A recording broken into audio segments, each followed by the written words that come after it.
questão 1. A questão 1 é da VUNESP e vai trazer o seguinte texto de contextualização. Esse texto de contextualização, ele é um sermão do padre Antônio Vieira, pregado na Bahia, Irmandade dos Pretos de um Engenho, no ano de 1633. Tá bom? Vamos ler o trecho apresentado pela questão. Em um engenho, sois imitadores de Cristo crucificado, porque padeceis em um modo muito semelhante o que o mesmo Salvador padeceu na sua cruz e em toda a sua paixão.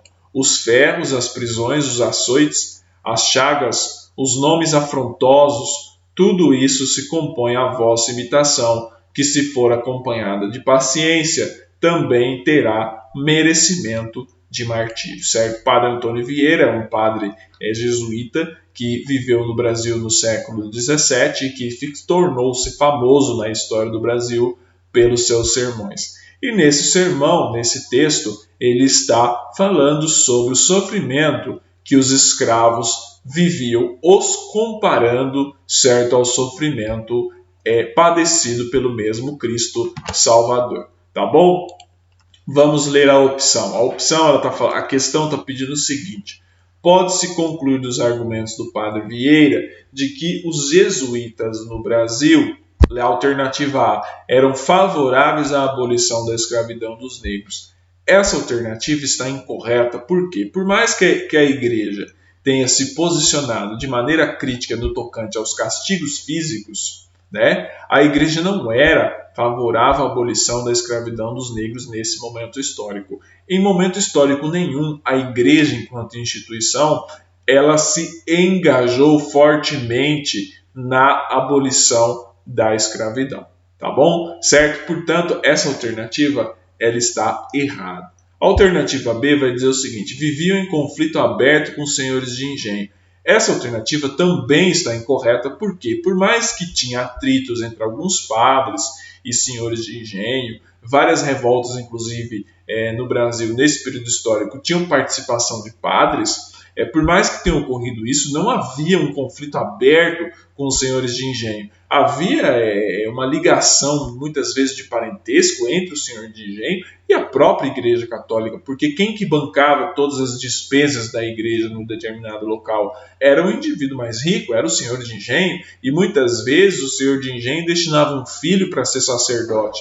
Então você tinha uma relação, certo, de compadrio entre os senhores de engenho e a Igreja Católica. Era uma relação sem conflitos? Não era, mas não existia, certo, uma situação de conflito aberto com os senhores de engenho, tá bom? Portanto, a alternativa B também está incorreta. A alternativa C vai dizer o seguinte: consideravam necessários castigarem-se os escravos. Também está incorreta. Quando se analisa a história da Igreja Católica no Brasil, ou basicamente a história da Igreja Católica na América Latina, tem um texto muito bom, certo? No volume 1 de História da América Latina, organizado pelo Leslie Bedell. Quem tiver interesse, coloca lá Leslie Bedell, História da América Latina, volume 1. Dentro desse livro tem um texto muito bom que fala sobre a Igreja Católica na América Latina. Eu não me lembro o nome do autor que escreveu esse texto. Mas o interessante para o nosso vídeo que eu estou falando com vocês, estudantes, é que quando você analisa a história da Igreja Católica na América Latina, você não pode ser muito ferro e fogo, nem tanto 8, nem tanto 80. Certo? Por mais que a Igreja Católica, eu falei agora há pouco, ela não adotou uma postura de favorável à abolição da escravidão, ela optou por ter uma relação de conluio e compadrio com os senhores de engenho, com os poderosos. Por outro lado, a igreja não apoiava os castigos aos escravos. E isso, por meio do sermão do padre Antônio Vieira, fica muito claro que a igreja não via com bons olhos os castigos aos escravos. Inclusive, o padre Antônio Vieira chega a comparar o martírio dos escravos, do sofrimento, dos açoites, de todas aquelas violações aos direitos que haviam dos escravos, aquela propriedade do Senhor pelos corpos dos seus escravos, pelo corpo dos seus escravos, certo? Por mais que ocorria isso, a igreja ela não apoiava esse tipo de castigo, certo? E o padre Antônio Vieira comparou o martírio dos escravos, certo, com o martírio de Cristo. Tá bom? Então, essa alternativa C, né, a alternativa C, também está equivocada. A alternativa D vai dizer o seguinte: estimulava a escravidão de povos não europeus.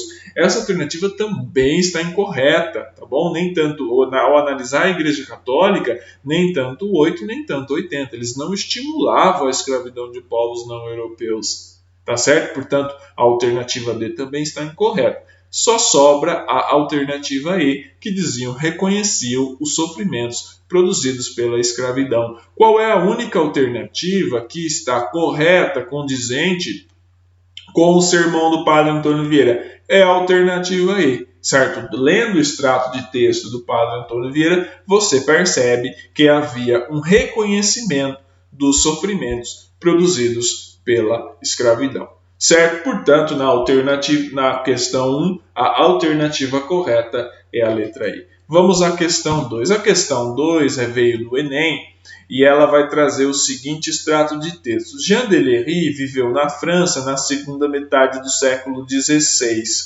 época em que as chamadas guerras de religião opuseram católicos e protestantes. No texto abaixo, ele relata o cerco à cidade de Sancerre por tropas católicas. Desde que os canhões começaram a atirar sobre nós com maior frequência, tornou-se necessário que todos dormissem nas casernas. Eu logo providenciei para mim um leito feito de um lençol atado pelas suas duas pontas e assim fiquei suspenso no ar à maneira dos selvagens americanos, entre os quais eu estive durante 10 meses, o que foi imediatamente imitado por todos os nossos soldados, de tal maneira que a caserna logo ficou cheia daqueles.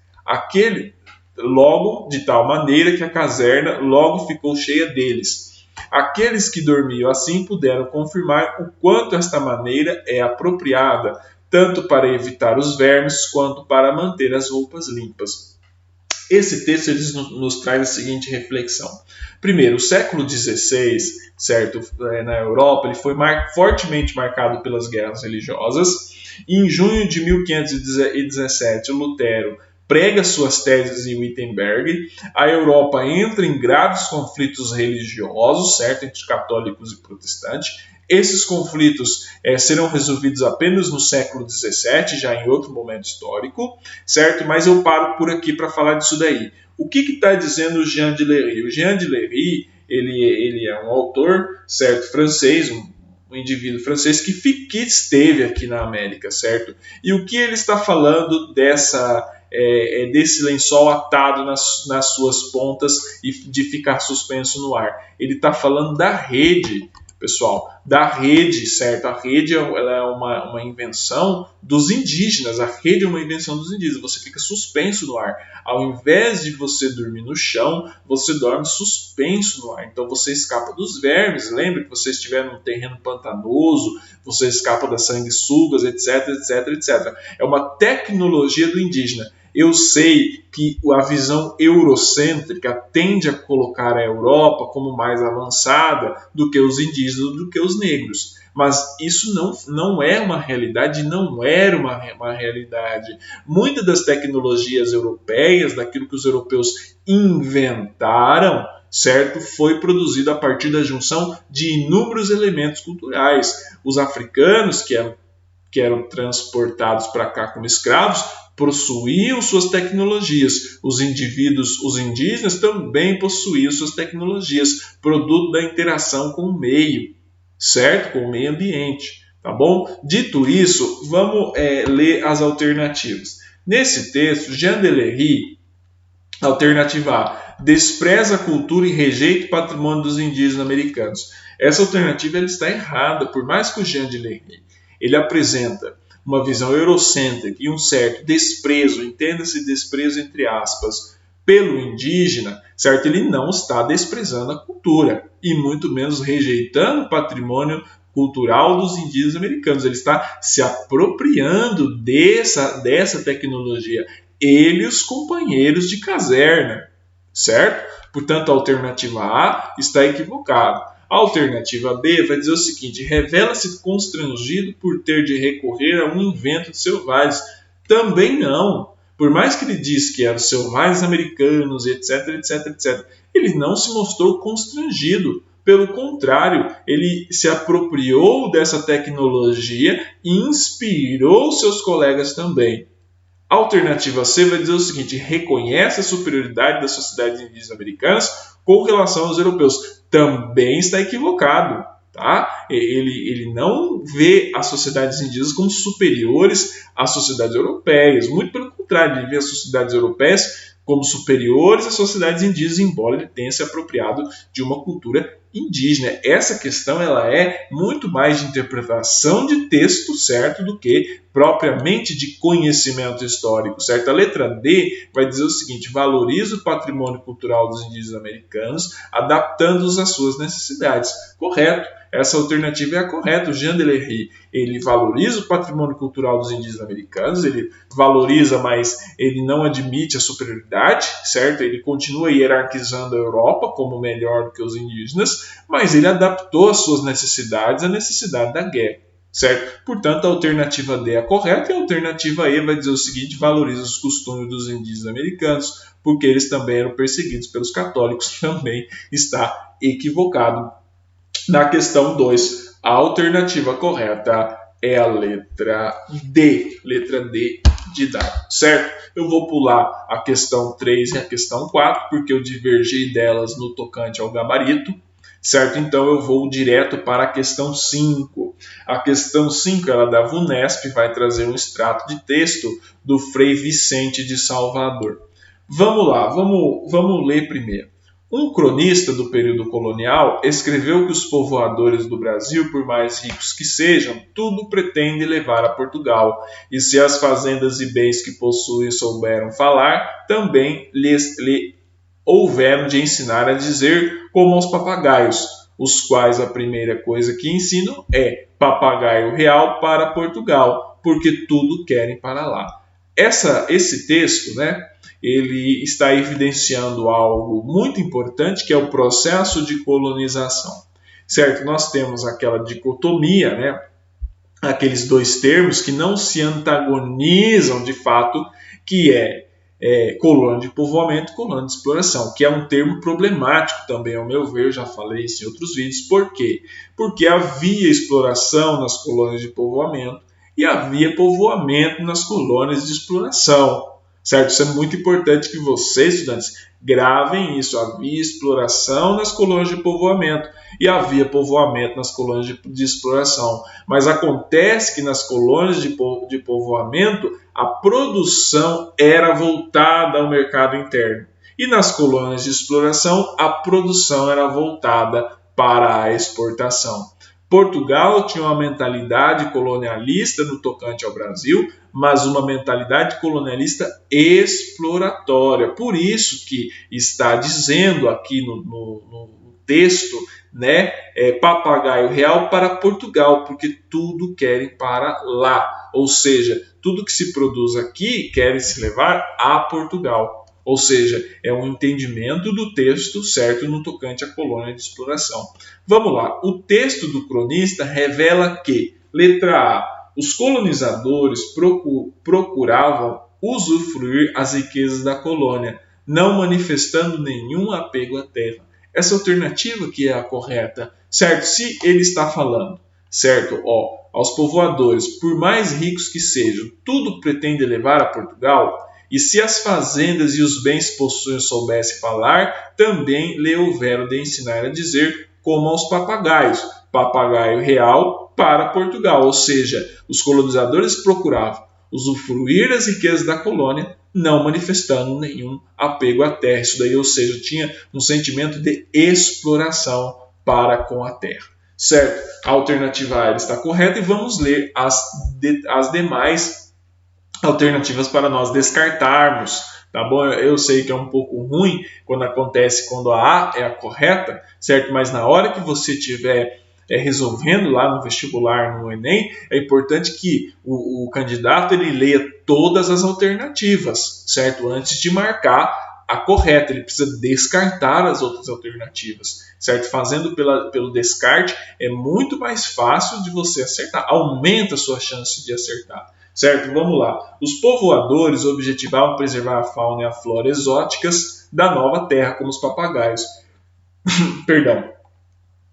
Essa alternativa está incorreta, ele não está falando de preservação de papagaio, ele usa o papagaio como uma forma de você descrever metaforicamente uma situação. O papagaio ele está como uma metáfora, a função do papagaio nesse texto é uma metáfora, certo? O Brasil era visto pelos portugueses como região desprovida de interesse comercial e econômico. Vamos lá, tome cuidado com essa alternativa, porque de fato nos primeiros 30 anos, certo, seguido do descobrimento, da invasão do Brasil, o Brasil era de fato, certo, visto como uma região com poucos interesses econômicos pelos portugueses. Só que é isso que o texto está falando, o texto não está falando disso, o texto está falando de exploração. O texto não está descrevendo o passado colonial português na íntegra, certo? Portanto, a alternativa C está incorreta, está fora de contexto, tá bom? Vamos à alternativa D. O Brasil, no entender dos colonizadores, deveria fornecer mão de obra barata para as indústrias portuguesas.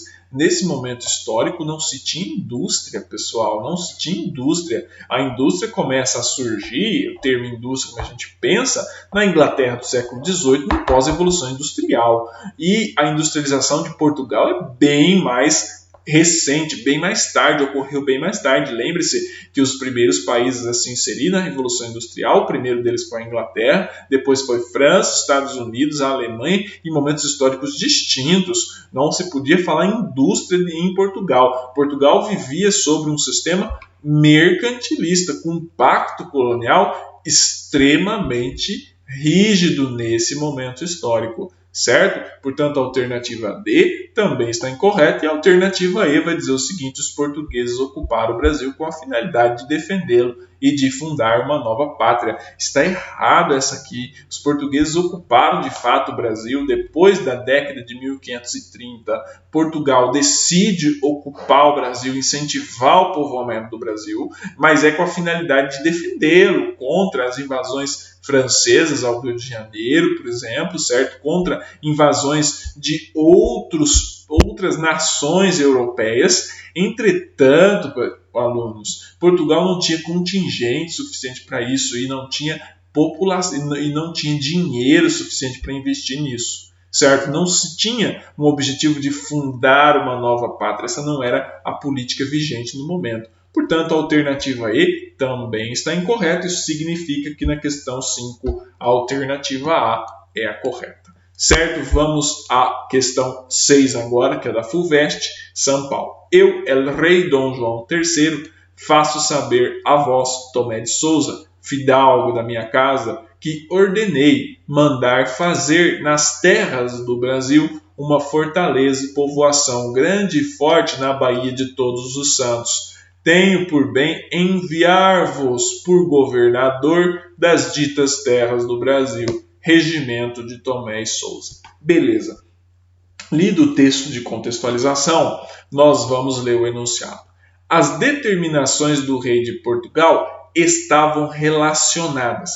A que ela estava relacionada? Vamos lá. Vamos ler a alternativa A. A necessidade de colonizar e povoar o Brasil para compensar a perda das demais colônias agrícolas portuguesas no Oriente. Essa alternativa está totalmente incorreta, porque a necessidade de colonizar o Brasil e povoar o Brasil, ela ocorreu para que Portugal não perdesse essa terra para outras potências europeias, no caso, sobretudo a França, que se sentiu injustiçada no Tratado de Tordesilhas e que tentou-se recorrer a várias instâncias para anular esse Tratado de Tordesilhas, certo? Só que Portugal não perdeu suas colônias agrícolas no Oriente e na África. A perda das colônias portuguesas no Oriente e na África ocorre apenas no século XX, muito depois, certo? Portanto, a alternativa A está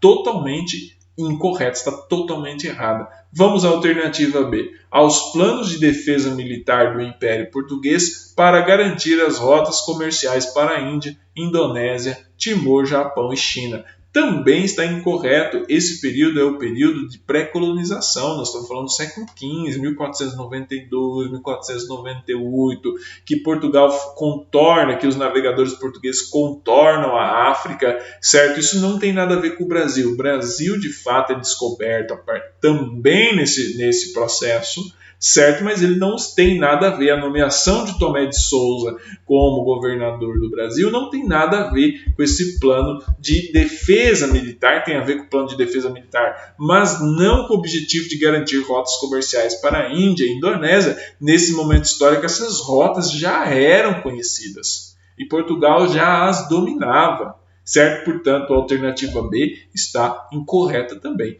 Vamos à alternativa C. A alternativa C vai dizer, há um projeto que abrangia conjuntamente a exploração agrícola, a colonização e a defesa do território. Correto. A nomeação de Tomé e Souza tinha como objetivo a exploração agrícola, certo? Mas principalmente a colonização e, em especial, a defesa do território. É óbvio que Portugal não tinha dinheiro, recursos, né? Tinha uma burocracia muito cara, uma nobreza muito exploratória e também não tinha contingente. Portugal é um país de dimensões territoriais modestas, tinha mais ou menos a mesma dimensão que se tem hoje, certo? Tinha um contingente igualmente modesto, certo? Portanto, a alternativa C ela é correta. Vamos ler a D e a E e descartá-las. Aos projetos administrativos da nobreza palaciana visando a criação de fortes e feitorias para atrair missionários e militares ao Brasil. Também está incorreto, certo? Essa alternativa está incorreta, certo? Como que você vai falar da nobreza palaciana, sendo que os nobres portugueses eles não se levantavam nem para encher o seu prato de comida, isso eram os criados que iam fazer, muito menos eles viriam aqui trabalhar, né? Pegar no pesado, né? Enxada de ouro. Será que eles iam querer? Difícil, tendo em vista da descrição histórica da nobreza portuguesa.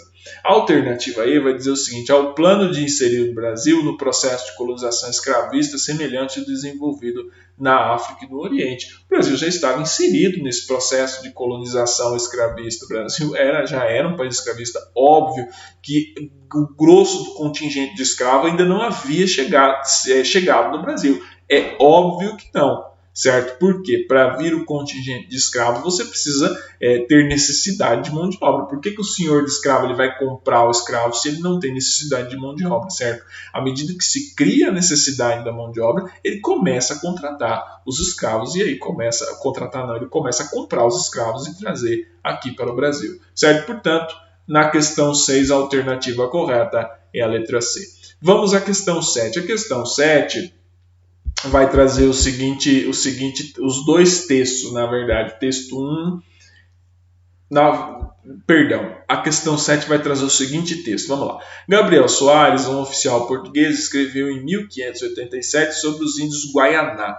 Vamos ler o que ele escreveu e vamos refletir sobre o que o Gabriel Soares escreveu em 1587 sobre os índios Guaianá. Ele vai dizer o seguinte: é gente de pouco trabalho, sem encontro com gente branca, não fazem nenhum dano, antes boa companhia, e quem acerta de ter um escravo Guaianá não espera dele nenhum serviço, porque é gente folgazã de natureza e não se sabe trabalhar. Esse texto ele revela a diferença, né, cultural entre o Guaianá e o colonizador português no tocante ao trabalho, certo? Aqui ele fala de maneira até jocosa do índio Guaianá, que o índio Guaianá é folgado. Só que, na verdade, o índio Guaianá, isso a gente tem que descolonizar as nossas mentes, ele encara o trabalho de uma maneira diferente do colonizador. Cada pessoa encara o trabalho de uma maneira. Uns são rígidos, chamado workaholic, como eu, por exemplo.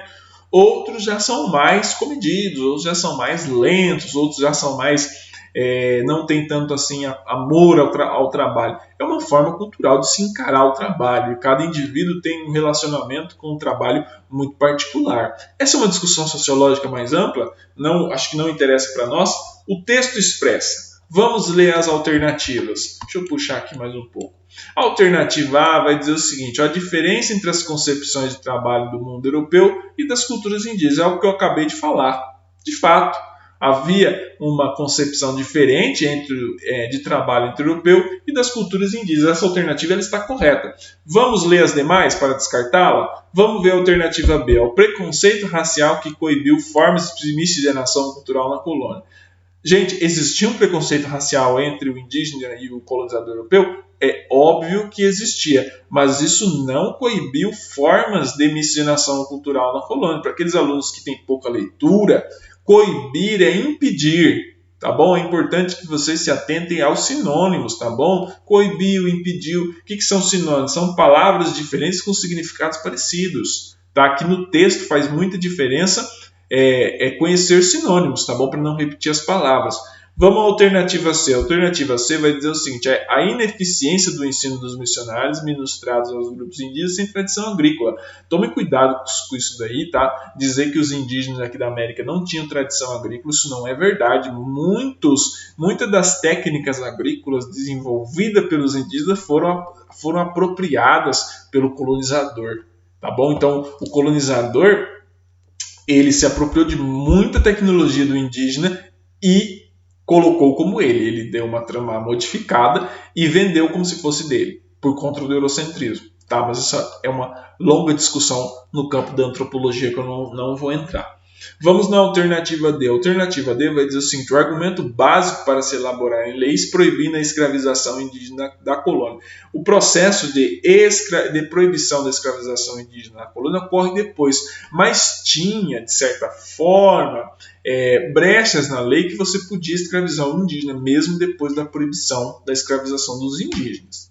Até porque era melhor para o colonizador explorar a mão de obra escrava, porque a concepção de trabalho do escravo negro, né, era mais perto da concepção de trabalho do europeu do que do indígena. E também o indígena, ele tinha conhecimento do território, então ele fugia, certo, do colonizador de maneira mais rápida e mais fácil. Nós estamos falando de terras que não havia estradas, terras desbravadas. Então, se você tinha um conhecimento do território, você tinha ampla vantagem. Não existia GPS, não existia estrada asfaltada. Nós estamos falando de um momento histórico completamente diferente do momento histórico de hoje, tá bom? A alternativa aí vai dizer: a forma usual de resistência indígena para evitar a dominação cultural e a escravização. A resistência do indígena ela se deu de diversas maneiras. Uma delas foi a guerra, tá bom? Muitos indígenas reagiram militarmente contra o colonizador europeu, tá bom? Reagiram violentamente contra o colonizador europeu.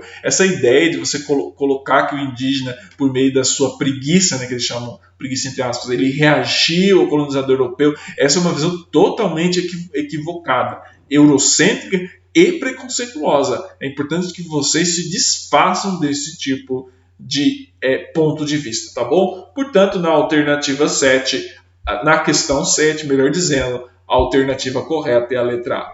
Vamos ler a alternativa 8. A alternativa 8, que é da FUVEST, que é essa aqui onde está o cursor, vai dizer o seguinte: no que diz respeito à combinação entre capital, tecnologia e organização, a lavoura açucareira implantada pelos portugueses no Brasil seguiu um modelo empregado anteriormente. Onde que foi empregado anteriormente esse modelo da lavoura açucareira? Essa questão não tem segredo, certo? No que diz respeito à combinação de capital, tecnologia e organização, a lavoura açucareira implantada pelos portugueses no Brasil, ela seguiu o modelo empregado anteriormente no Mediterrâneo e nas ilhas africanas do Atlântico, certo? Portanto, na alternativa 8, na questão 8, melhor dizendo, a alternativa correta é a letra B, no Mediterrâneo e nas ilhas africanas do Atlântico. Ou seja, o açúcar, as primeiras técnicas de manejo do açúcar, né, ela